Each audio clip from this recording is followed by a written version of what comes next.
Bienvenido, hermanos amados, a su programa En Espíritu y en Verdad. Una vez más, quiero invitarles a poder reflexionar sobre la palabra de las Escrituras, sobre las Escrituras, la palabra de Dios. En el día de hoy veremos quién es el Espíritu Santo.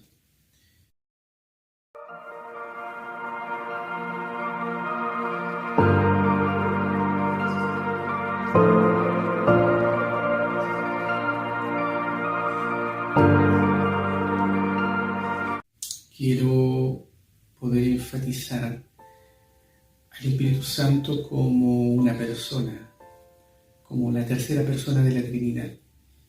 Más que un poder, más que fuego, más que aguas, como la persona del Espíritu Santo, como una de las personas más importantes en el universo, que conforma la Trinidad de Dios. Entonces, en el libro de Génesis, dice que en el Génesis 1:2, dice, y la tierra estaba desordenada y vacía, y las tinieblas estaban sobre la faz del abismo, y el Espíritu de Dios se movía sobre la faz de las aguas. En Génesis 1:26 mencionaré algunos versículos y haré referencia a la participación del Espíritu de Dios, del Espíritu Santo en el Antiguo Testamento. Como les decía en el versículo 1, capítulo 1, versículo 26, entonces dijo Dios, hagamos al hombre a nuestra imagen, conforme a nuestra semejanza. En Génesis 11:7, cuando se multiplicó la cantidad de hombres en la tierra, estos comenzaron a planificar poder realizar una gran ciudad y hacer una torre que llegase a los cielos, y además de ponerle un nombre. Entonces podemos ver la participación de Dios en medio de esta edificación. Dice, ahora pues descendamos y confundamos allí su lengua, para que ninguno entienda el habla de su compañero. La voluntad de Dios en ese entonces para la generación de la humanidad que se estaba multiplicando sobre la tierra era que se dispersara y no se estableciera en un lugar. Por eso que uno de los motivos por los cuales el Señor desciende, donde podemos apreciar la participación del Espíritu de Dios, confunde la lengua del ser humano, que era una sola, para que no pudiera terminar la edificación y pudieran esparcirse sobre la tierra. En el Antiguo Testamento, el Espíritu Santo se menciona como el Espíritu de Dios. Además, también es mencionado y conocido como el Espíritu del Señor. Acá en el Antiguo Testamento se manifiesta muchas veces como una fuerza poderosa en la creación, como ya mencioné, y también en la inspiración de los profetas, además de la capacitación de líderes para tareas específicas. En la inspiración tenemos el ejemplo de Moisés, que fue guiado por el Espíritu para liberar a Israel de la esclavitud de Egipto y para recibir la ley en el monte Sinaí. También tenemos el ejemplo de a Samuel, y le instruye, ve y unge a Saúl, ¿no es cierto? Y posteriormente después ungió a David como reyes. Y todo esto lo hizo guiado por el Espíritu. Ezequiel, otro ejemplo, profetizó sobre la futura restauración de Israel. y la venida del Espíritu Santo sobre toda carne. Otro hombre de Dios que habló algo similar, Joel, predijo que en el futuro el Espíritu Santo sería derramado sobre toda carne, permitiendo que la gente profetizara, soñara sueños y viera visiones. La permanencia del Espíritu Santo. Vimos un poco la participación del Espíritu de Dios en el Antiguo Testamento y ahora hablaremos un poco de la permanencia del Espíritu Santo en el Antiguo Testamento. Cabe destacar que en esos tiempos el Espíritu de Dios, el Espíritu del Señor, el Espíritu Santo se aposentaba, descendía sobre los hombres con poder en forma selectiva y en un tiempo determinado, es decir, era temporal. Y se destaca esta frase: vino sobre este hombre, esta persona. Y el Espíritu descendía en los hombres para tareas específicas. Además, era reconocido, esta señal era reconocida como una señal a favor de Dios sobre estas personas. Se le reconocía como una señal del favor de Dios hacia esa persona. Cuando el Espíritu de Dios se aposentaba o venía sobre estas personas. Voy a mencionar unos ejemplos, y tenemos el ejemplo de Saúl.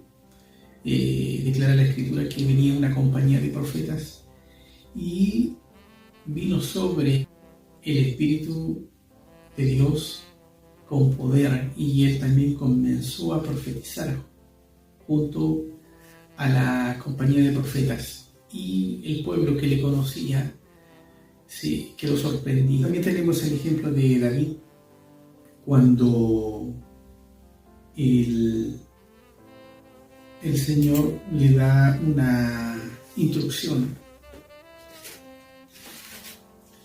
Le da una instrucción al profeta Samuel de ir a la casa de Isaí, padre de David. Resumiendo, Isaí le presenta a sus hijos, pasando primero como resumen, presenta a Eliab, a Abinadab y a Sama. Y Jehová habla al profeta y le dice que no son ellos, es decir, los de Seis. Luego Isaí, el padre, hace pasar a 7 de sus hijos, y ninguno de estos era el escogido de Dios. Entonces Samuel pregunta a Isaí: ¿son todos tus hijos? Y él responde: queda el menor, él apacienta las ovejas. Entonces, en primera de Samuel, que es donde quería detenerme, 16, 12, versículo 13, y se envió pues por él, y le hizo entrar, y era rubio, hermoso de ojos y de buen parecer. Entonces Jehová dijo: levántate y úngelo, porque este es. Y Samuel tomó el cuerno de aceite y lo ungió en medio de sus hermanos.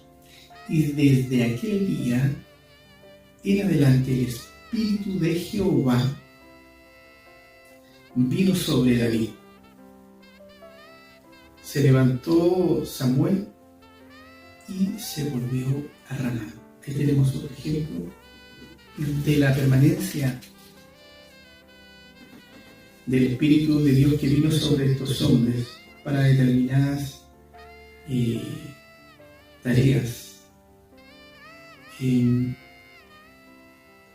La permanencia del Espíritu Santo en el Nuevo Testamento tiene una diferencia.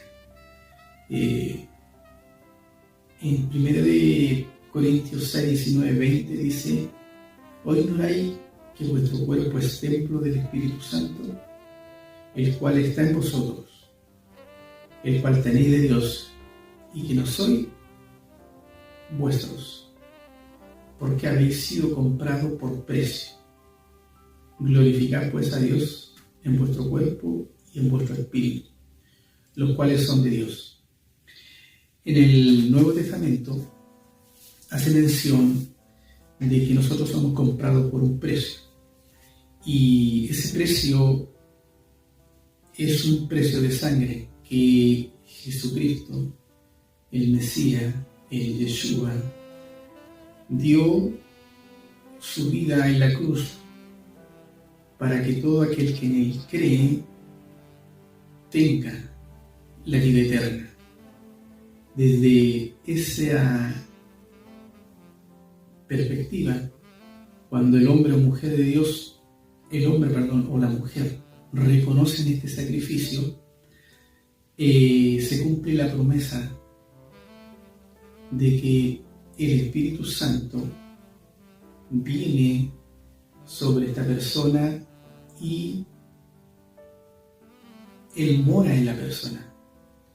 Es decir, Él pasa a ser el templo del Espíritu Santo. Cuando ponemos nuestra fe en Cristo para salvación, el Espíritu Santo viene a morar dentro de nosotros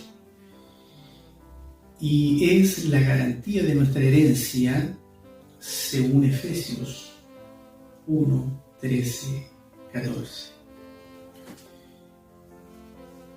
Esa es la relación de la permanencia del Espíritu Santo, tanto en el Antiguo Testamento como en el Nuevo. En el Antiguo era de forma selectiva y temporal, más en el Nuevo Testamento, después del sacrificio de Jesús en la cruz, viene la promesa y el Espíritu Santo se establece, y toda persona que abre su corazón al Señor, creyendo en el sacrificio de la cruz, el Espíritu Santo se arrepiente, el Espíritu Santo viene sobre nuestras vidas y nosotros pasamos ya a ser templo. Y la permanencia del Espíritu Santo es permanente, a diferencia del Antiguo Testamento, que era temporal. La importancia que hace el Espíritu Santo, porque lo que estamos viendo en el día de hoy es entender, aprender, escudriñar de quién es el Espíritu Santo, cuál es la importancia de Él para nosotros como sus hijos, como cristianos, como el cuerpo de Cristo. Dice las Escrituras de que el que convence al hombre de pecado es el Espíritu Santo. Cuando alguna persona oye la palabra de Dios, ya sea en una calle, en una iglesia, en internet, y esta persona presta atención a la palabra, el Espíritu Santo es el que comienza a hablar, y las personas, nosotros, en nuestro interior comenzamos a ser confrontados y nos preguntamos cómo esta persona sabe tantos detalles de nuestra vida. Es como prácticamente decimos: Él me está hablando a mí. Es ahí donde el Espíritu Santo habla a tu vida para que tú puedas tener la oportunidad de pasar de muerte a vida espiritual. Entonces, el Espíritu Santo nos convence de pecado. Él también nos habilita a llamar a Jesucristo como nuestro Señor y Salvador. Cada persona que tiene un encuentro con el Señor es reconocido como una nueva criatura, es decir, Él ha nacido del Espíritu. En Efesios 1:13 nos dice: cuando nosotros hemos oído la palabra, como mencionaba, y la palabra de verdad, y hemos creído en Él, hemos sido sellados por el Espíritu Santo. O sea, somos templo. Él mora en nosotros, nacemos de nuevo y ahora nos declara la Escritura que somos sellados. ¿Qué significa el término sellado? Este tiene varios significados. Dice, pero generalmente se refiere a una marca, una señal que indica propiedad, autenticidad, protección o pertenencia. También puede referirse a un sello físico, como los sellos utilizados en la antigüedad para autenticar documentos o designar propiedad, o un sello espiritual, como la marca de Dios que pone en sus seguidores para indicar que son suyos. Es decir, cuando el Espíritu Santo viene sobre la vida de una persona, esta es sellada, y eso significa que pasamos a ser propiedad de Él. Él nos marca, nos protege y nos da la simbología que somos pertenencia de Él. También el Espíritu Santo a nosotros nos indica que nosotros, cuando reconocemos al Señor Jesucristo, pasamos a ser sus hijos, y al ser sus hijos también somos sus herederos. A través de estos pasajes podemos ver una séptuple relación con el Espíritu Santo. Como resumiendo, el Espíritu Santo nos convence de pecado, Él nos capacita y ordena nuestra vida y hacer a Jesucristo como nuestro Señor. Él nos da una nueva vida, es decir, nacemos de nuevo. Él mora en nuestro ser. Además nos sella identificándole como sus hijos. También nos da las arras, o sea, las primicias de su herencia, anticipo de su futura gloria. El Espíritu Santo también te dota de algún don para servir a la iglesia y en el mundo. Podemos entonces decir que, según Efesios 5:18, que nosotros en otro tiempo éramos y pertenecíamos a las tinieblas, más ahora somos la luz, soy la luz del Señor. Por lo tanto, nosotros debemos andar como hijos de luz. Hermano mío amado, espero que este estudio, esta reflexión, sea de bendición para tu vida. Te bendigo en el nombre de Jesús y que seas lleno del Espíritu Santo, que déjate guiar por el Espíritu a través de su palabra, a través de la oración, a través del ayuno. Te bendigo en el nombre de Jesús. Bendición.